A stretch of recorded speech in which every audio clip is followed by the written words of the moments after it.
Yes, what do we got? Gilbert Lee joins us once again. He is the CFO of Jerash Holdings Incorporated. Their ticker symbol, is JRSH. Gilbert, welcome back to the Big Biz Show. How are you, sir?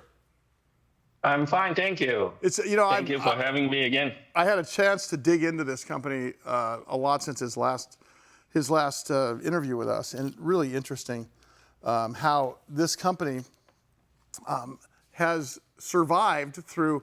I can't think of another company or at least industry that has to deal with global uncertainty, supply chains, than the clothing manufacturing business.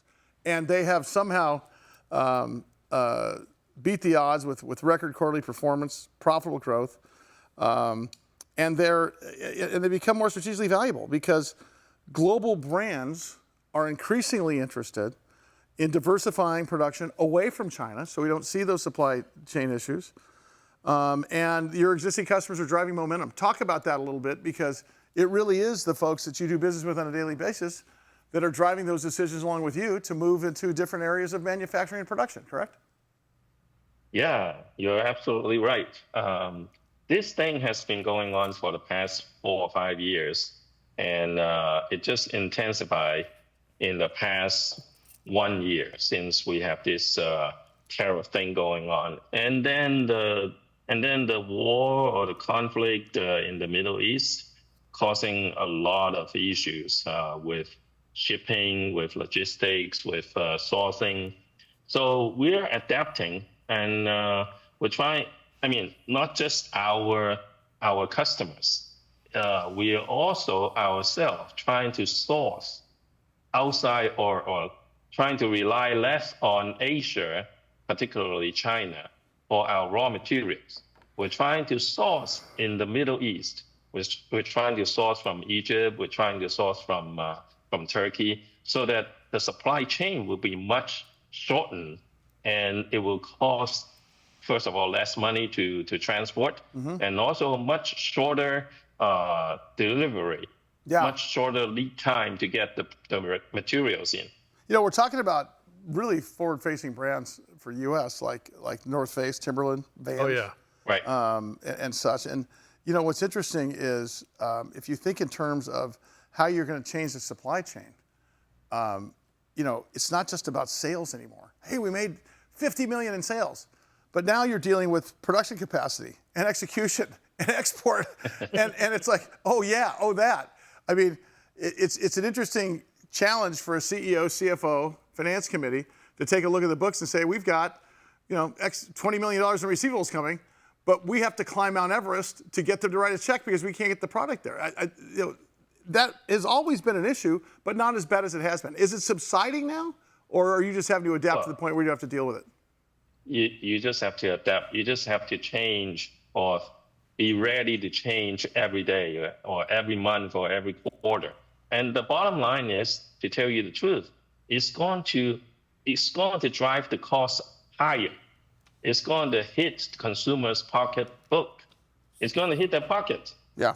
No matter what, because tariffs is going up, and then the transportation cost is going up. Oil prices are going up. So it's inevitable that it is going to drive the prices up. So everybody has to make a dime or a buck, but at the end, it's going to be inflation. I can tell you that. Gilbert Lee is the CFO of Jerash Holdings Incorporated, ticker symbol GRSH. Gilbert, as more manufacturers are looking at the Middle East for the raw materials, et cetera, is Asia kind of getting the point, you know, maybe China, Vietnam, Indonesia, like, hey, we better get our act together or no one's coming here anymore? Well, people are still going there, you know, and but the cost is getting higher and higher. Okay. And there are a lot of uncertainties in those countries, in those regions, because you never know when the policy is going to change, how much tariff is going to be added on, and maybe business or investors, they hate uncertainties, so they need to find something that is more stable, even though, okay, it might cost higher, it might cost more, but at least they can be certain that they can get the product. You know, if it is from China or from Indonesia, from Vietnam, yeah, today they could be paying 50 cents. Tomorrow it could be 75 cents or a dollar.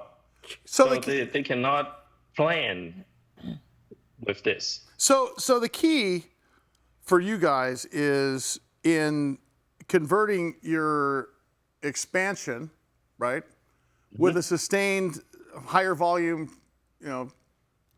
order output and execution. I mean, it just comes down to getting able to plug in the cords the right way. But there's a lot of outside factors that are preventing it. But it's a pretty simple model if you think about it, because you're going to be valued eventually because of the way you're changing. Not like a microcap, but like a major stock. And I think that's the interesting part, is that your shareholders are going to be pleased with the way that the paradigm shift you're creating. We had a very good fiscal year, the one that we just ended in March. We had a very good fiscal year. That was a turnaround from the previous 2 years, because of the war, because of the tariffs, because of whatever. So last year was very good, the 12 months. And then the first quarter of this year was also a very robust quarter. And we anticipate that the rest of this fiscal year is going to be good. We will gradually increase our capacity to satisfy the increasing demands. And the demands is much higher than what we can deliver. I'll tell you what. There is a long-term, yes. Well, I just think what's amazing to me is that you don't just have to deal with running a company. You've got to have the newspaper in front of you because there's such world politics involved. It's just fascinating to me. You got to be a diplomat. I want you back next week. The story's just getting better. Thanks, man. Gilbert Lee, CFO, Jerash Holdings Incorporated, JRSH.